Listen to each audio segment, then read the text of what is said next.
ప్రభు చెప్పారు యోహాను సువార్తలో, ఏమని, అనేకుల కొరకు నా ప్రాణాన్ని ఇవ్వడమే కాదు, నా ప్రాణాన్ని ఇచ్చి నేను మళ్ళా తీసుకుంటాను.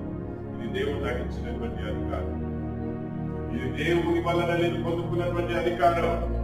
నా ప్రాణం ఇవ్వడమే కాదు, నా ప్రాణాన్ని నేను మళ్ళా తీసుకుంటానని ప్రభు చెప్పారు.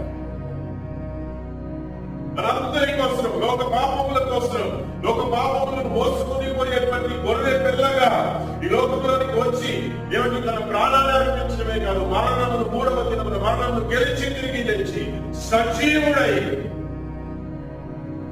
మన కోసం మరలా రాబోతున్నారు. దేవునికి స్తోత్రం.